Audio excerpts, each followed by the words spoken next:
me konkon. Me hungry. I'm hungry.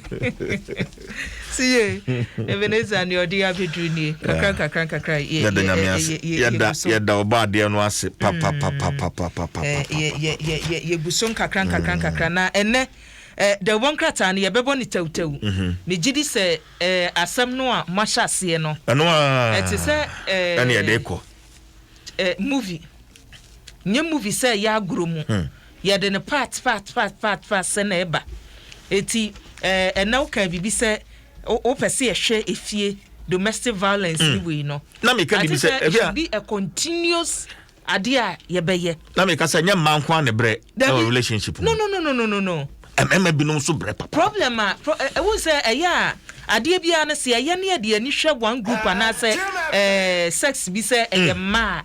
It's because say be a hono ne kosoro e doso na no nkire say eye manwa ehye mema binum so boyi amu ya obi so obi so no so nya ya onim sem kwara nti kwadonya abotre na be ma ne de no obi wo hono mo a osuro sa asori mo a anhwe ya ebe ha dwen me asoro pani adwuma mu a society no kra de na on be ka de afa me ho eti ni nyina ye niema wo hono mo bada bia meka na miguso ka se abware na se relationship no enya the ultimate enya dia se bo enya bia wo bewu osije ade bi wo ho se yamfa nto yetim se enya nipa nyina na be ware enya nipa nyina na be wo enya nipa nyina na chese in life no obi a wo journey.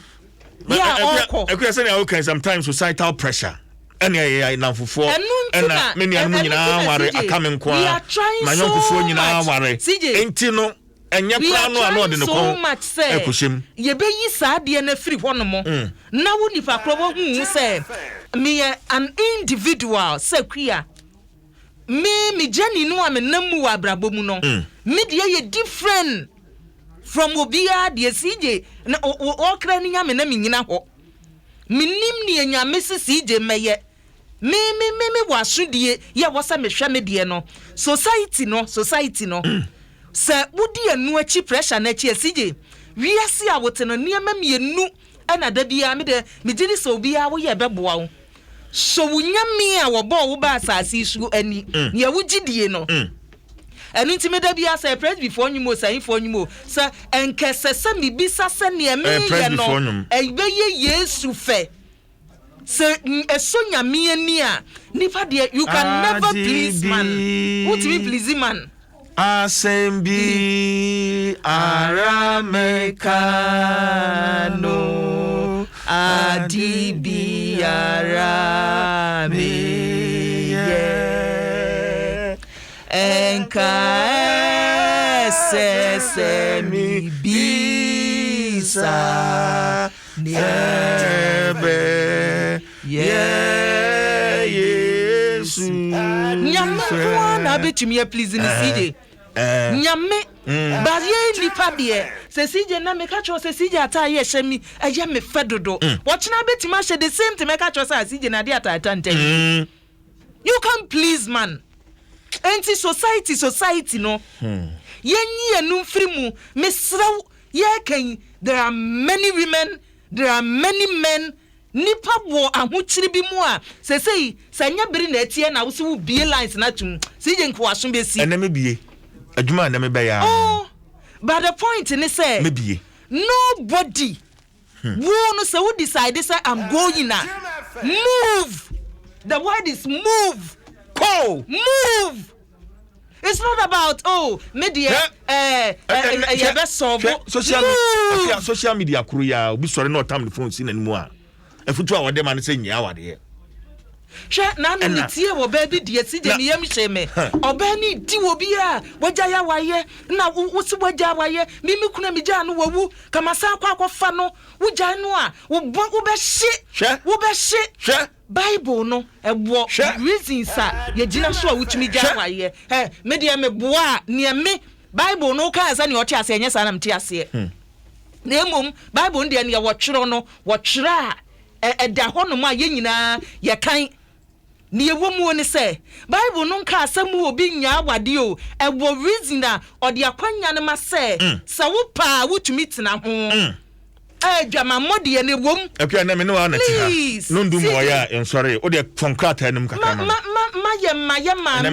ye nua ma mo wo ka obi be ka ba me de I still maintain me stand to say if you are not happy in the relationship move out and you compulsory when you answer the etro e de na ma sorry for beka sorry ni hu hia but eno na make say yesu okay say ye ne fa because ba ku ni CJ Ghanaian Times ne kita me akachi not and you say youth employment agency deputy director you wo hono won so abo ne girlfriend say kuno nya yi o empna twe mu we kura de me ka bo na ya misuo ba we de empna twe mu wuo we kura de onwa no abaya aboda ha wo de onipa kro no to Ghanaian Times Elizabeth Yesu to akpalu abaya fe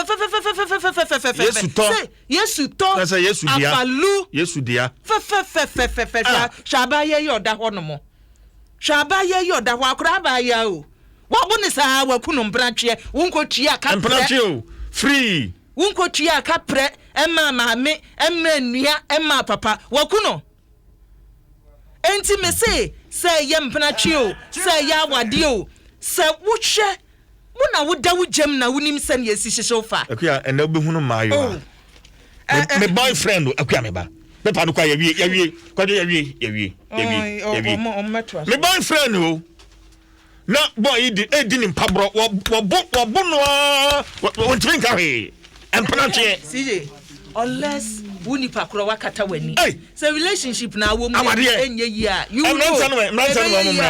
know omumeye omusport Democrats are not personal person. CBG, we stand with you. Vodafone, the future is exciting. Ready?